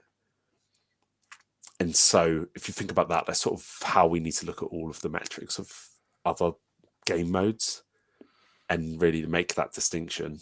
And like there is certainly like there's always some amazing ideas for those kind of things, and it's just like sometimes it's when is the right time to do it.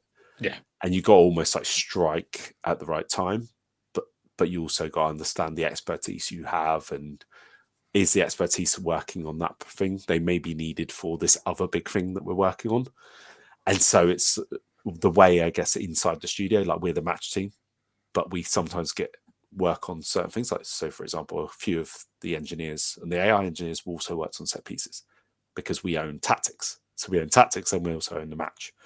So that's where the development, it's so team dependent. And it's like, have we got enough people in one team to make a feature come to life? And it could be some things as they're already in development, but we can't talk about them. So it's, do you get what I mean? It's a real hard balance of, you know, but there's certainly like some amazing ideas of how we can improve it. And also we actively do engage with some people who use it as well, which is, I think, is the most important thing. It's like you want to talk to the people who are the most passionate about it to understand how we can make it better. So I guess to give you the more like FM version, it's like in future editions, and that's almost, I've always like tried to put that on the forums. It's like, yeah, we want to make that better in future editions.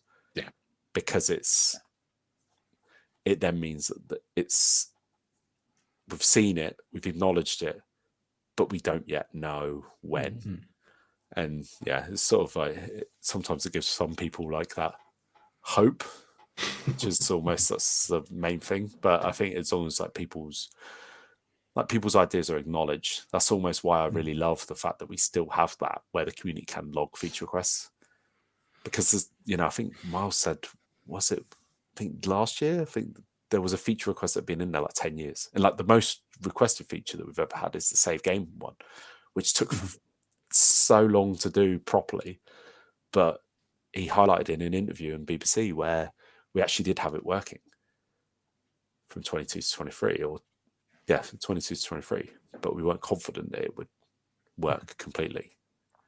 Which, you know, like, and I was playing a save from 22 to 23, and then obviously they stopped that from working so we could release it.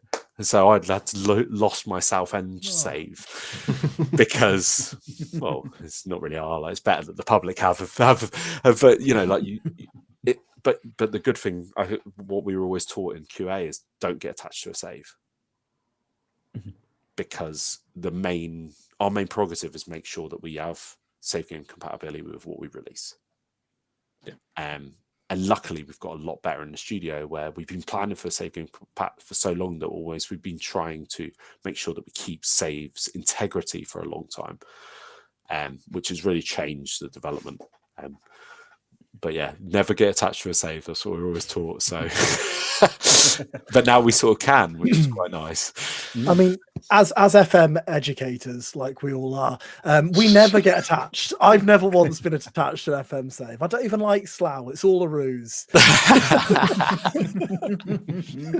I guess on the flip side of that coin, in terms of some of the features that, you know, people might think in the future they'd like to see them improved upon, is there a feature, using FM24 as an example, is there a feature that you don't think gets enough love in the current version of Football Manager that you might like to see people kind of, you know, maybe people like ourselves, these FM educators? That's going my Twitter bio. I'm mine. 100%. Football Manager. Just because you work in schools, I don't think you can call it this. It counts. Mine's going to be like BTEC in brackets afterwards. You know, I'm not overly qualified, but I'm qualified just enough to have some initials. Is there something in FM24, for example, that you would like to see people taking advantage of more? That's a really interesting question, right? Because I feel like the main like headline features that I've like worked on, especially like with like the set piece revamp and then all of the positional rotation like changes, sort of everybody has tinkered with a lot, which is amazing. So I'd say from a narrative side of things, I do think the new transfer options are really, really cool. Particularly, I like the one where you can redo it yourself. So not the real world, but almost the like your world. I find the your world one more. Yeah, where you keep Lukaku at Chelsea. Sunday. I think that has like way major like narrative story development, because you can redo it yourself, and you could do the transfer window, but you've still got the money. and you still got the same players. Like, would you sell them? Would you not? I think that's probably the biggest. Like, I'd say that's the feature that I think has got a lot of potential. And I'm so glad that we were able to do something like that. Like, when they were when the feature was in development, like, we get to learn what's going on because all the feature pod owners. So I would own set pieces, and you would hear certain developments of others. So that one, I didn't hear the Your World for a while, and then when I heard that, I was like, that's a game changer. In my perspective, from how I play FM, I was like, and from the story-driven side, I was like, that's really cool. But one that probably maybe didn't get a lot of love from maybe us when we released it, because it was sort of hidden within the set piece pod that we did, was the match preparation, where it's pretty cool. You know, just picking like what aspects of the sort of the development of your team you're going to work on from, you know, before the match, especially like, are you going to train like your attacking formation, or your defensive, or what set pieces are you going to push?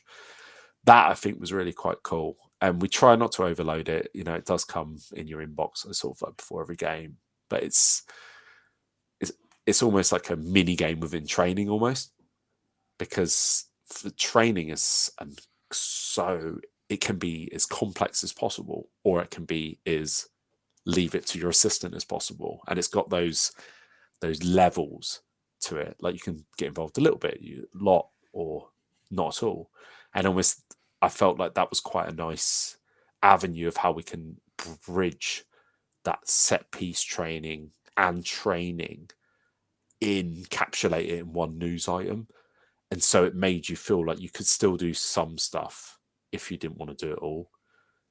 So that's something that, like, I think was quite a cool thing, that we ended up like developing within the set piece pod, because we wanted to make sure that, you know, you need to train your set pieces, right? Like, you want to have that, like, we had tactical familiarity, but then I was like, then you're like, but we never had like set piece and how effective, like set piece effectiveness. And I was like, and it's one of those things, you're like, why didn't you ever have that? But now, understanding that how we developed the games, you can understand why we hadn't ever had that, because the tactics and tactical familiarity, our tactics revamp was 2019. So we've had that in there as the concept. So it was quite nice to then have set piece effectiveness, and you're able to work on that. So that's something that I think is like quite a cool, smaller feature. It wasn't small in terms of development; it was probably more difficult, but it's smaller in terms of impact, right? And the user necessarily wasn't, or the fan of the game, I don't think was expecting set piece effectiveness to be a thing. It was nice that we were able to add that in. They were wanting the set piece revamp, right? So it's quite nice when the fans go, oh, "This is what we want." But when you say you want something, you don't really know how it all comes together either, and you may want little bits. So we got to think, okay, how can we deliver this whole package? And that's what I think was quite nice, is it's a feature, it's a smaller feature within the feature. That and a really small intricate bit of the set pieces was the set piece specialist, which I think is really quite cool. So you just get, like, you know, if you have like a great corner taker, like we have a Lewis Palmer who takes them from both sides, just make sure he takes them from both sides. It's a small effective tick box, but it has a big thing. It was an idea that we had thought of, and unfortunately, you know, like, we ran out of time to do something big, grandioso, but we made it effective. I mean, effective tick box is good. Like that, sometimes simple is better. If you get what I mean. And like, sometimes just a simple option, it does exactly what it says on the tin. That's good. Whereas, you know, like, sometimes we can try too hard to make it so great and glossy, when really the simplest version of it was probably the most effective. So it teaches us some design lessons as well. Now, which makes a lot of sense. When you really break it down. I'm aware that we've been chatting for ages at this point, and I could quite happily sit here and keep chatting to you for another 2 hours quite comfortably. But I know that, you know, there are some wives that might start shouting in the not too distant future. Especially sorry. But never apologise. Never No. apologise. No. She won't talk to me about Segundo Volantes. I've tried and she just won't engage. She won't play the game. One of the things we did kind of want to touch on, I suppose, and you've brought up bits and pieces of it already.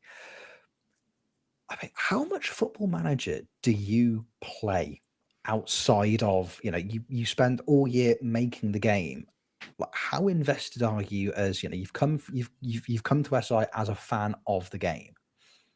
How much do you play kind of outside of work? Are you still hitting the numbers you were hitting back in the day, or is it massively scaled back these days? It's interesting now playing, knowing a lot more. Because sometimes you can be in the zone, especially when you're thick in development. I play because I want to keep an eye on how it's going, and I want to see it for myself. I want to see, like, because our match QA team, for example, give amazing feedback, and they give us a review of after every sprint. What does the match engine look like? What's the balance? How does it feel? What's the good bits? What's the bad bits? What's improved since the last one? And then when all those features get introduced, obviously that changes, right?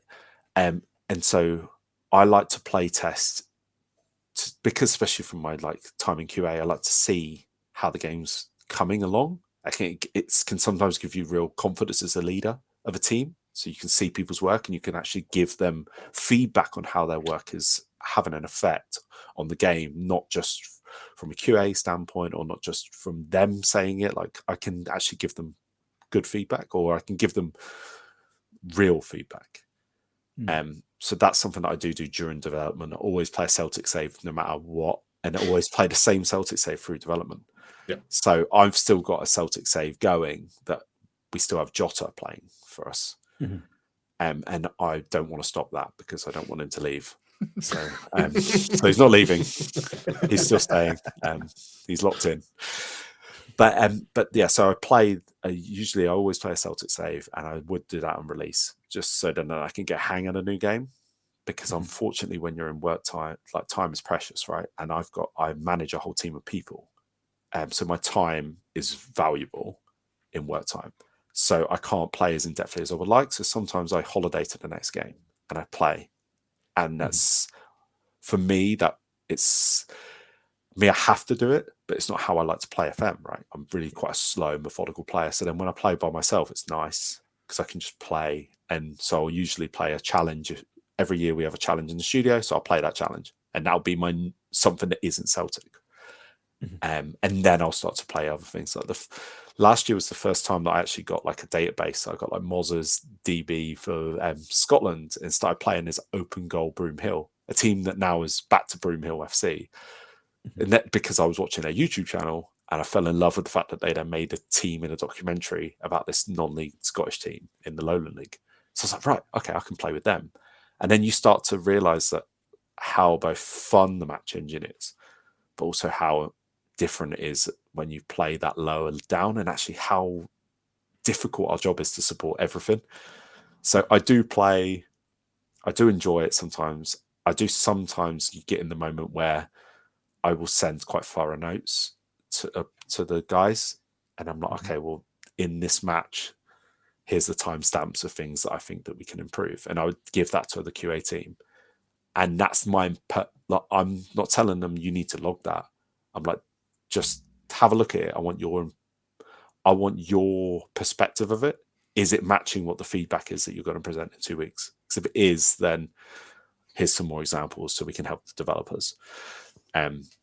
So sometimes I do play and I'm like, oh, it does change it.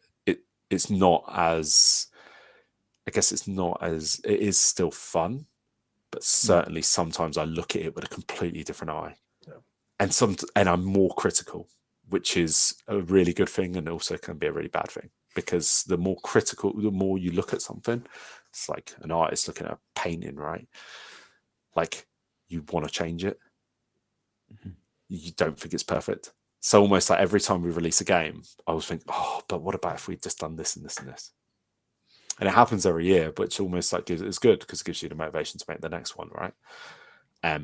So I never think it's like it's the best work we've got at that time. And that's almost like that's what we're releasing, especially in the match engine side of things, because we're building on it year upon year, and building on that intelligence. It is just the best of what we've got right now. And we know that by the next update or the next year, we'll have something even better.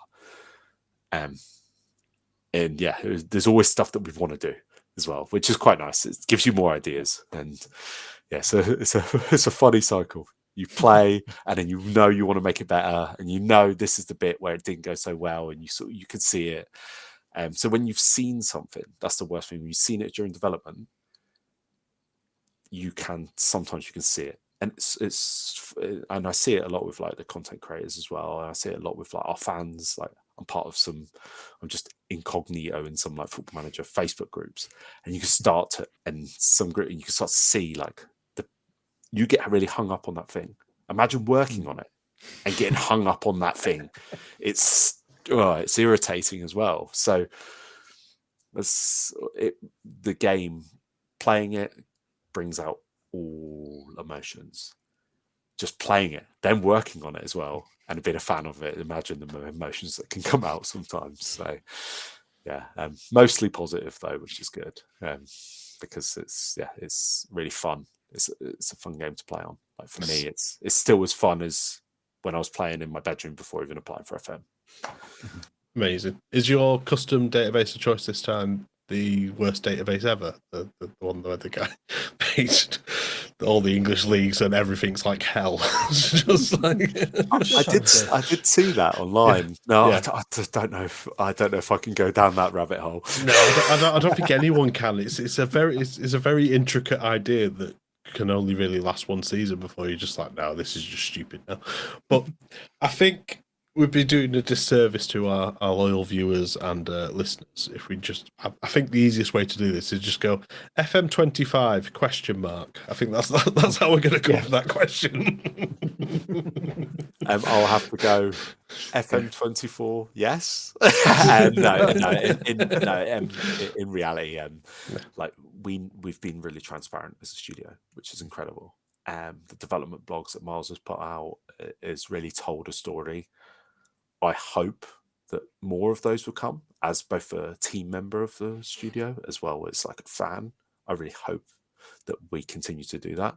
I think that would be really a great message. I can't say as much, but what I can say is that it will look better. I'm not necessarily I'm not that core audience that thinks that the graphics need to look amazing. Like one of my favorite games is like WWF No Mercy. Like I just don't see the graphics in that way. Like I still find that the most incredible game, and I know that games have evolved and computers evolved, technology's evolved, and I understand that. But I really like when I play Football Manager, I just look at the players on the pitch and like I thought like the animation changes this year and the ball physics changes just changed my perspective of what I was looking at, because I just concentrate on the pitch, and then the lighting that changes and the pitch texture changes that we made for FM24. I was like, great, that looks better. And I was like, oh wow, just changing the lighting makes it amazing. So I don't really look beyond that. But when I'm looking at the FM25 builds, it's the first time I've looked beyond it and thought, whoa, like for me, that's impressive.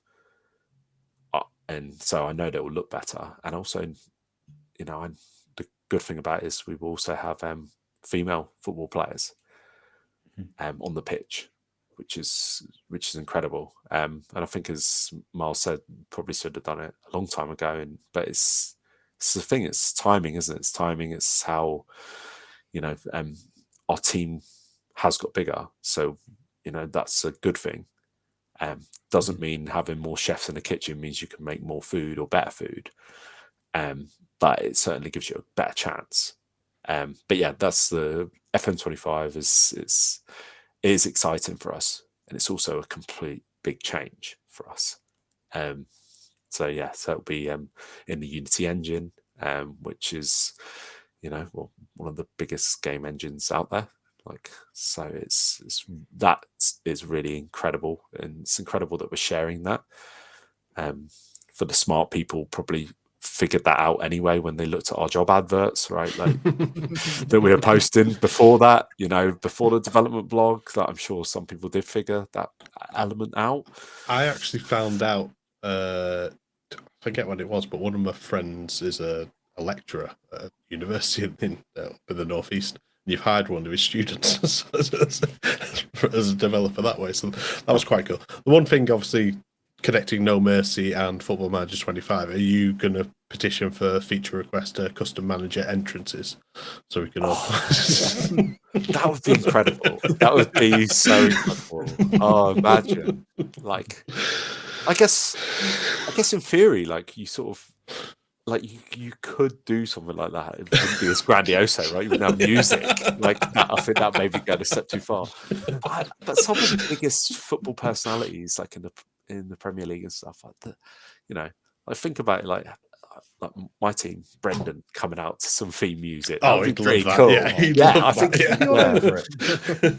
Yeah. I think he would enjoy it. But it's really interesting that aspect. But yeah. But imagine if we went down that route. FM25, if I get to a cup final at Wembley, I want to be able to like zip line down like Shawn Michaels at WrestleMania 10 from the top of the stadium. Then I want to get stuck halfway down. And then you have to use the blimp cam, just say drop the top down, all the players running around on the pitch. Or the pyros go, absolutely sensational. Oh, I'd love that. I'd absolutely love that. I'm just thinking of the technical challenges now of putting that something together. It's like that's the thing. Like sometimes you hear some ideas, and then and then you think actually, you would have to think about that, and then you have to think about that, and then we would need a DB field for like how eccentric a manager is, preferred music, preferred role. You just I want preferred attire. It's not just tracksuit anymore. I want this to be the basis of tomorrow morning's team meet. So, right, I was on a podcast yesterday and they've had this idea and I can't get it out of my head. Come FM26, we've got the Champions League is now licensed, the Europa League, that's all in there. Wembley Cup final, always, I think I'm cute, I know I'm sexy, and there he is, all the way down. As you go on to lose 6-0. Yeah, as you're playing Crystal Palace's Roy Hodgson comes out to Vera Lynn. I know it's not like I do like what I've seen on Twitter recently with the managers of wrestling figures is just incredible. Oh, yeah. It is. It makes me laugh so much every time. Like I can't wait for the next one that they're like figured out. It's pretty funny. So it just shows where people's minds go. Like such creative people. So, yeah, God, love that. Sean Dyche and his little can of worms. It's just fantastic.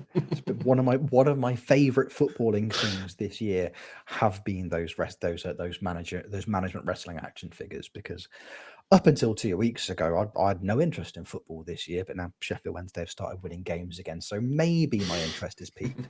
Maybe it's hard to say at this point. Come on, Barry Bannon. Yes, right. You like Barry Bannon and you like No Mercy. I think we've just become best friends. Those moments of criteria. That's all I have. That's literally all that matters to me. Anything else is irrelevant. We can just talk about Barry Bannon's left foot and playing really, really, really janky ladder matches on No Mercy. The best things in the world. That's all we need. That I have had the absolute best time this evening. This has been an absolute treat. The little timer in the corner of my screen has just ticked over 2 hours. So I think, because like I said, I could sit here, I could go for 2 more, but in the spirit of bedtimes, I think that's probably the point, lads, where I think we should call it a podcast. I don't know about the rest of you, but that to me feels like a good place to end it, because look, we've WrestleMania entrances at Wembley. It's all I've heard. I'm just going to talk about it on stream loads, and then get invited to one of the SI meetups so I can be corrected in person. That's how it works. Wow! It's all gone full circle. See, I've worked it out. I've cracked the code.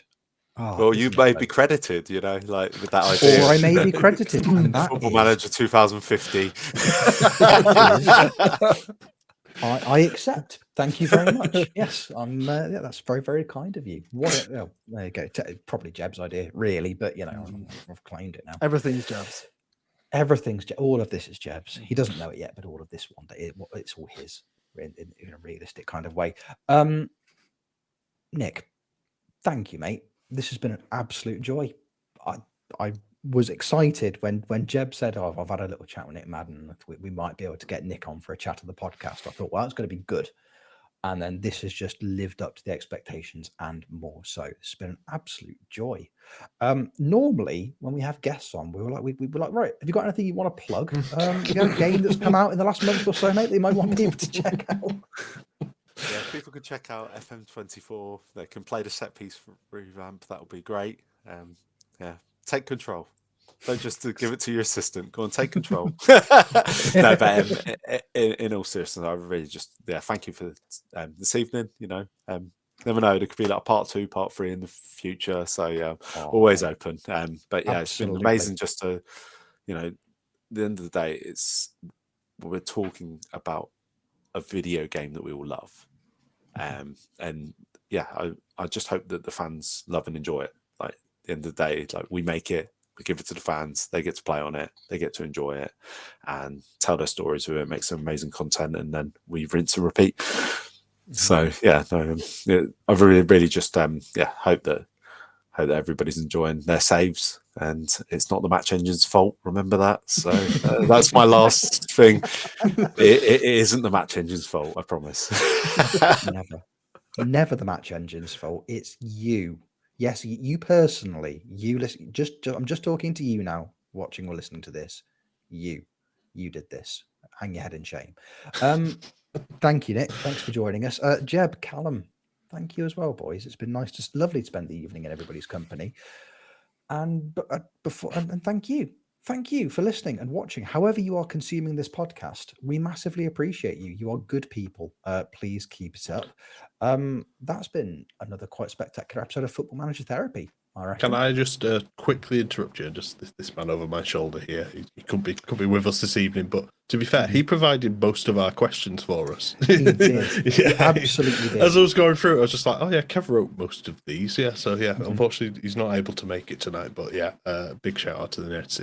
We do miss him dearly, and we love him dearly as well. Thank you, Kev. Yeah, Kev's great. That's our plug for this week, because Kev he's been a little bit. He's taken a little break from streaming. He came back again.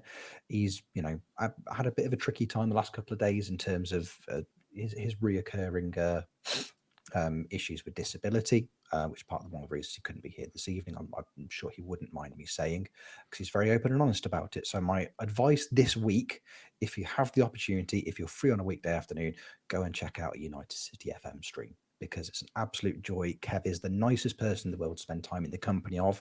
And just tell him your old friends Rich, Callum and Jeb sent you, and tell him Nick says hi as well. And because if there's one person that would get excited about No Mercy on the N64 more than me, it's probably Kev. Large No Mercy advocate, because we've talked about it in the past. That, I think, quite spectacularly rounds up another episode of Football Manager Therapy. Thank you so much for choosing to hang out with us, and we will see you on the next one. Take care. Love you lots.